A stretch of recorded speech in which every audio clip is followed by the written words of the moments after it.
booties for black girl nerds.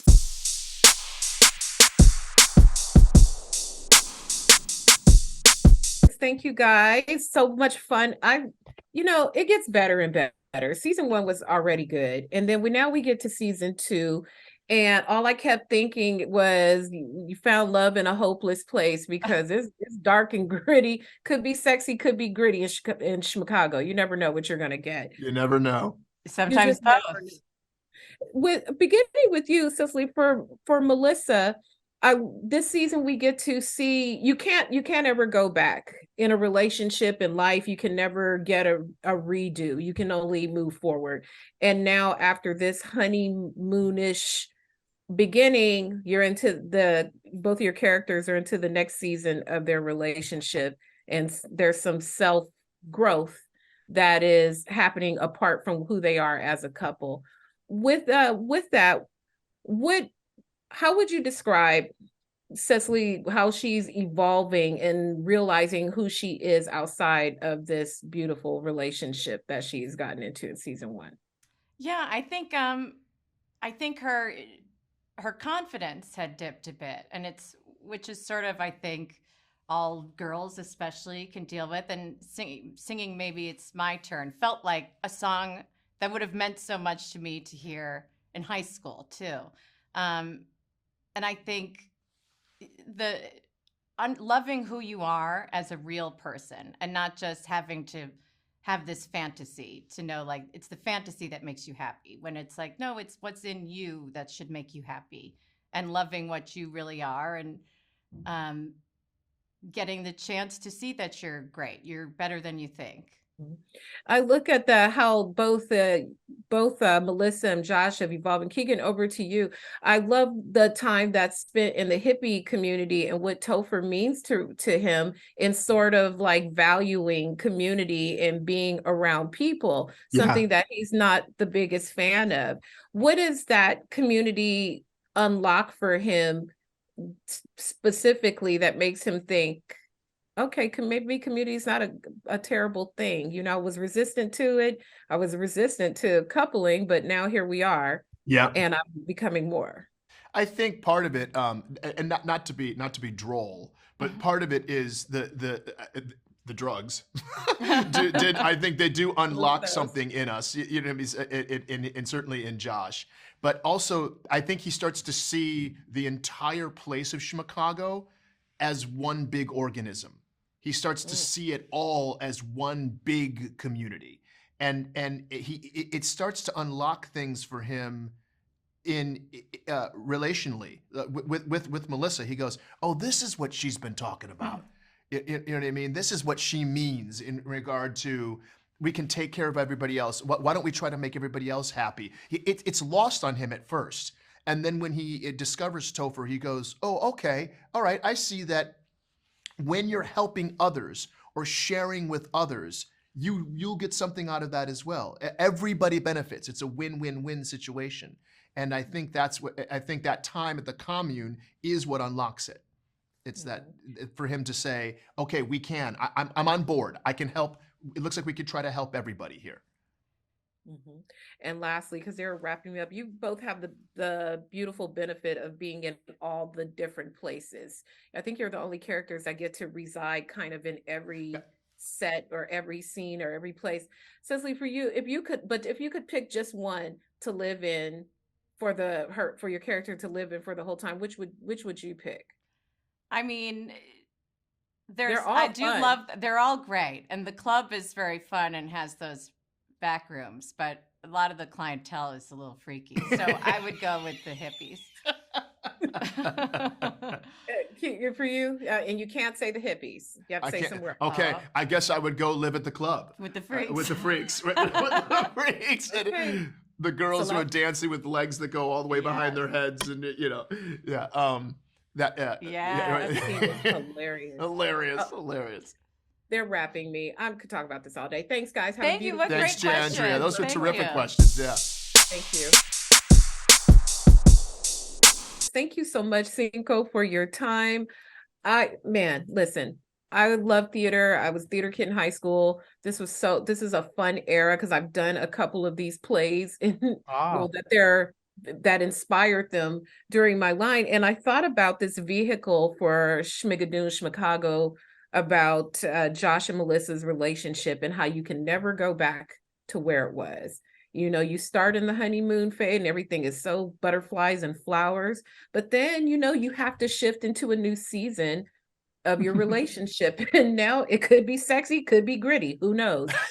So you just never know. So when selecting how you want to move the vehicle of their relationship, how do you determine what era do you want to go to in musical history? Is it as simple as chronology, or why was Schmicago the right, the right area for them at this point in their relationship? Yeah, I think it actually starts with chronology, and looking at like, well, naturally, if we do a season 2, we're going to go into the 60s and 70s. And then it's looking at those musicals and then sort of reverse engineering. So what do we want? What journey do we want Josh and Melissa to go on? And then it's exactly what you were saying. We thought like, well, what if they cross the bridge and they go back into the real world and they're powered by Schmigadoon and, they're feeling great about themselves, but then the real world gradually strips that from us just the way it does naturally. And then it seemed like, oh, that's great. Because then if they try to go back and they end up in Schmicago instead, this is not a place where you can find a happy ending. These shows didn't have happy endings. So it's then the theme started to present itself in a way, which is how do you find joy in a world that seems determined to strip it away from you? Mm-hmm. Two of my favorite characters, I mean, I loved all the characters, but particularly Jenny and Topher, and what they bring to help Melissa and Josh sort of see these things in themselves, or kind of help them build up parts of their individual personalities that could help them later on. When adding them as sort of these adjacent voices, what do they mean to them in their personal development, in your opinion? I liked what Dove and Aaron told me about their thoughts. So what do you think they add to Melissa and Josh's personal development? Oh, I can't wait to hear what Aaron and Dove said.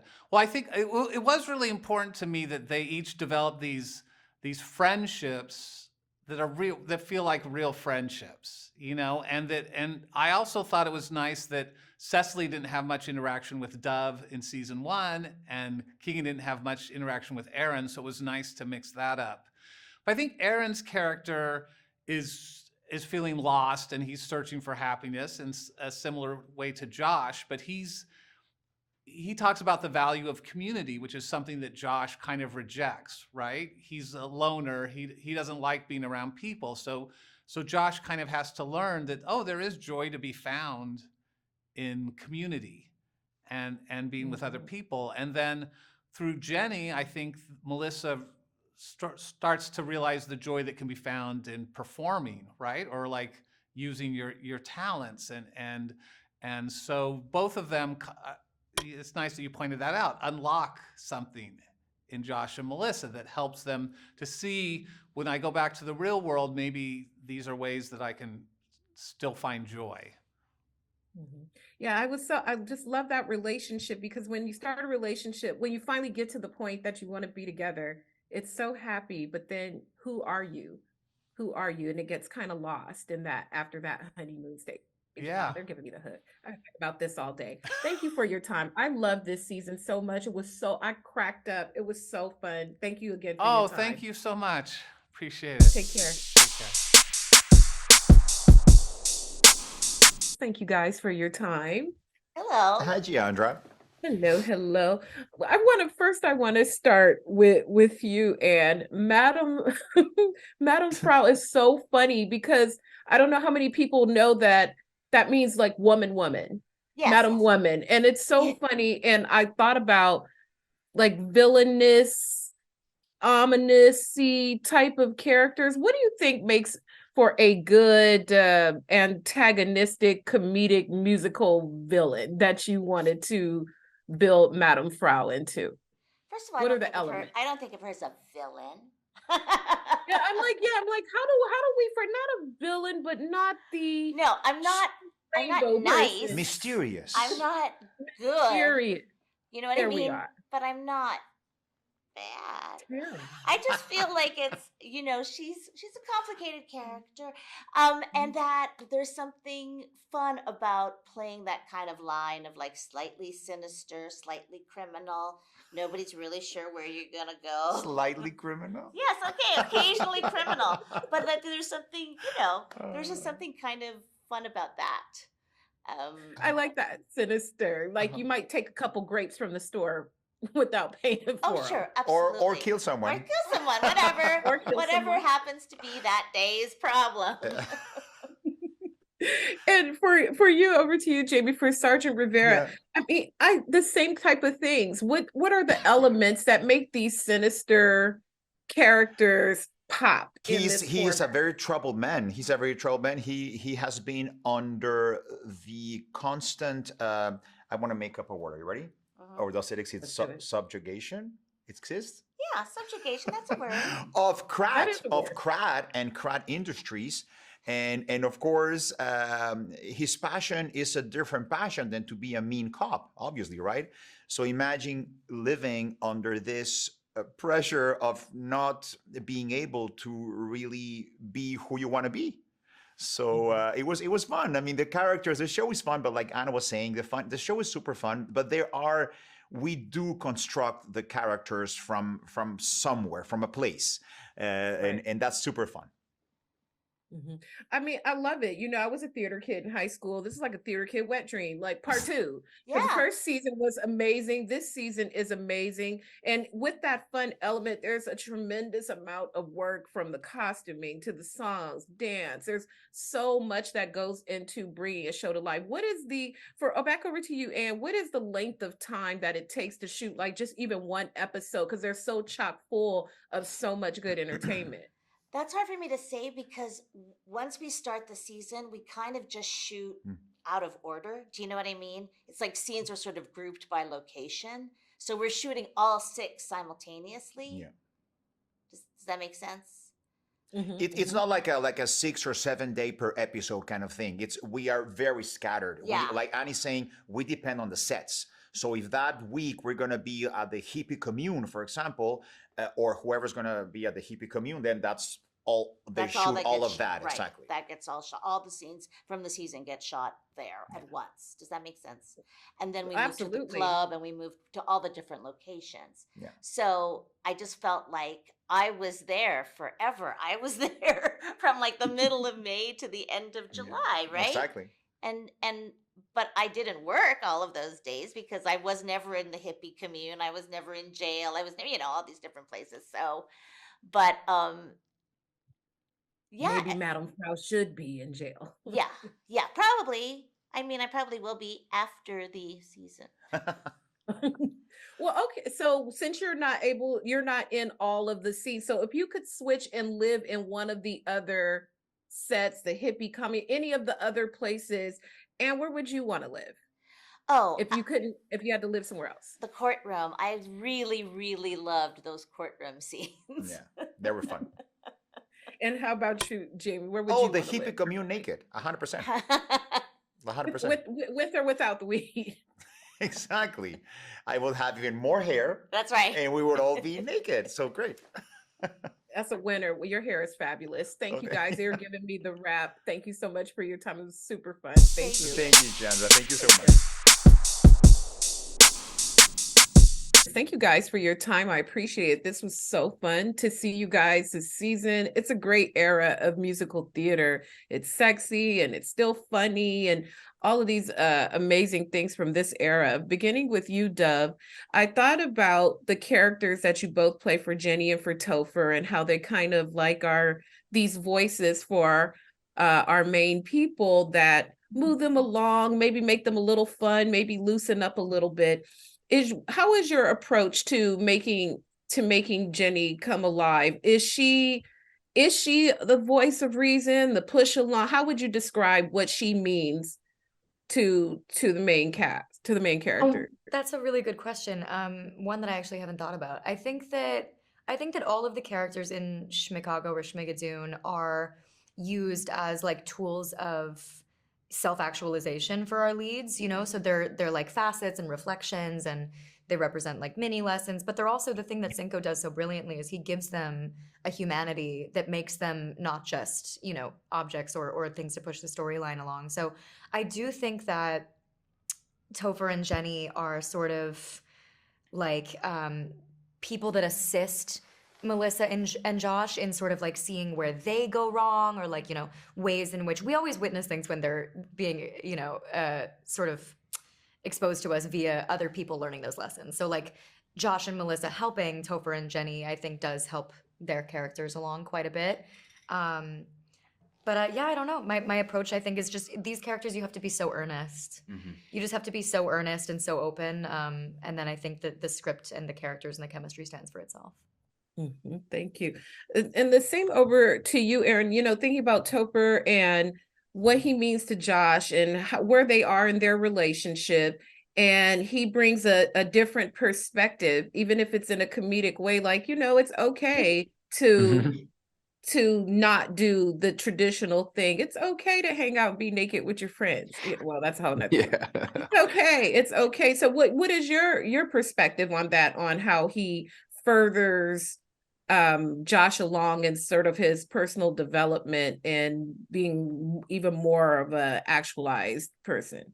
Yeah, I think it's really cool. I mean, I think also Dove and I, like the first season, I was, you know, my character was kind of with Cecily's character, and Dove was with Keegan, and then we kind of switched a little bit, which is really fun. Yeah, I really thought that first season that, you know, much like Dove said about the earnestness, the more earnest I could be, it set Cecily up better, right? And as a comedian, but also in her story to kind of show the other side of what she wasn't having in her life and how she maybe wanted that, but then ultimately didn't need that. And I think the same way it functions this year with Josh is, I think Topher kind of functions to show that there's this whole other side of Josh that isn't rigid, that can be loose, that can be open to these things, that can be fun. And so, but also what Dove said really beautifully is that, you know, those things could be very, very one-dimensional, but I think the writing and the way that Cinco and the other writers have gone about it have somehow done that while giving us the opportunity to be fully developed and have a story ourselves, which I think is really tricky. But yeah, I think my approach has just been, which I guess should always be your approach as an actor about the other person, but my approach has really just been year one to set up Cecily and year two to set up Keegan, you know? And there's a lot of freedom in that, I think, you know? Absolutely. Shove them out the scene. Yeah. Shove them out the scene. You know, something that's always intrigued me about the series is just the sheer physicality of it, because Broadway and musicals have a choreography of their own, just even without musical numbers, just the performing big. Yeah. And here you guys are performing big, but even bigger because it's exaggerated, because these characters are all kind of not real people within the scope of thing. Back over to you, Dove. What is that? Is it, as it seems, like even more physicality and it's such a compact space? Yeah, you know what I thought was interesting about this season was that I thought that the scene work was more demanding in terms of sort of, like you said, like an overprojection of a personality or an overprojection of like a archetype of a character. But I actually thought that our live performances got more intimate, which was an interesting thing. Because, you know, in season one, there was a lot of like one-er takes, like just like, especially like a lot of your numbers that you were involved in. Like it was kind of grand scope musical performances. And in this one, it got much more intimate and much more consolidated. And there was more romance. It was more texture, which was fun. It's always fun to bring a musical performance to camera like that. But yeah, I definitely find that the scene work is really fun for that reason. Like we just have full permission to full send and experiment and do the thing that feels right, as long as we're all tonally on the same page and just trust that it's gonna edit well.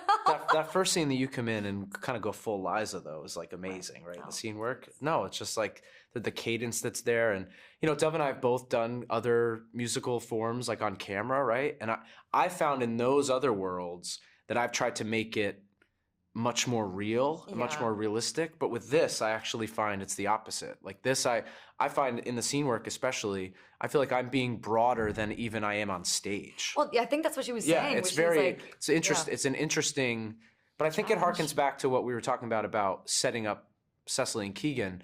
It's like what I thought about this in the very beginning. It's like we have these two contemporary, progressive, sarcastic comics, right?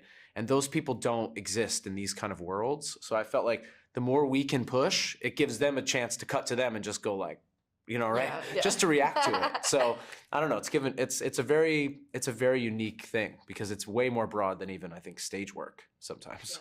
Massively. Absolutely. You guys are phenomenal. This series is there yanking me. I know they're probably like, but I really love this. Thank you for your time. Oh, thank Thank you. you for Have yours. a great season. Thank you. Thank you. Ooh, Jane, when I saw you, ooh, I liked you so much in this. All I kept thinking was, she got legs. And that'd be a whole different musical, a whole different The jam. But ZZ Top musical coming soon. okay, beards included. Everyone in the audience gets beards. But thank you for your time and your work. And this series is so beautiful. And it got me to thinking about theater and how theater in itself is about performing big. And then now for this series, you get to go even bigger because it's an over exaggerated, Right. you know, kind of musical community. So when you are creating a character like turn like Bobbie Flanagan and making Bobbie even bigger than a stage version of it, what are you thinking about to make her even more so than you would do on a traditional theater stage? Very interesting question. I think so much is in the script already. Obviously, it's so smartly written by Cinco Paul, and the winks and the nods to all the different characters of the amalgam of musical theater that we are all playing are in there already. The fun part is mining every one of them and celebrating them for the people that will get that. I think, I think we make a lot of the show for everyone to watch, but for the people who really know musical theater and will understand many more of the jokes and the references on that plane, that's what I live for. So I try to pull those out for the people that will get all of those references, even if it's something so small as holding my hands in a way that's a musical theater reference to a song that I'm not even singing, but people get it. That makes me really pleased because I do think all those things through. Mhm. The physicality of it is, it's just beautiful. It's a different type of walk, of character conveyance to all the other people. And Bobbie has a function that, she's the attorney, she's charged, she's trying to get Keegan's character out of jail, Yeah. etc. But she serves as a different sort of voice for them and their relationship and trying to get over to the other side of the hump that they're on. What do you think that she serves for their relationship to help them get to where they need to be? And what landed them in Schmicago to begin with? Right. Well, I love that with the device of what this show is, that we get to go to different time periods in musical theater. I think it's such a clever device that they come back and they come to a different place. They can't find Schmigadoon again, that now they are in the sexy, rough city of Schmicago. This is also the time period of musicals that I love. These are my favorite musicals. These are the ones I was coming into New York City to watch on Broadway as a young child with stars just in my eyes, having no idea that I could ever do this. So these are the ones that I relish. And I think what's interesting about my characters in both seasons, that they ultimately give some bit of advice to Keegan and Cecily's characters that do lead them. It has a bit of a wise quality to it, which you wouldn't really expect from the two characters. But I think my characters in both seasons have helped them get onto their path of what they ultimately need to learn. And Maybe we all do in lastly- this season. I think everybody they meet on the way has to get them to their path of finding what happiness means to them. Mhm. Yeah, I couldn't agree more.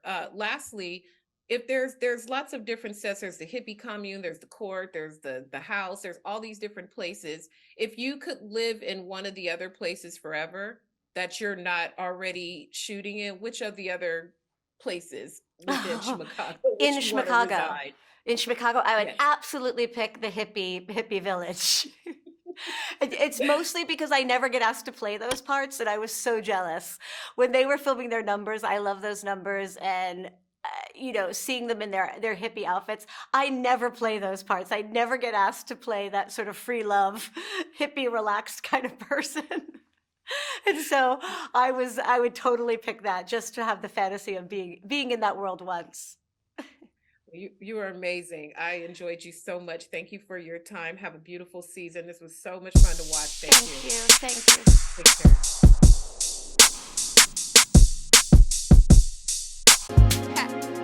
Better shake your booties for black girl nerds. Better shake your booties for black girl nerds.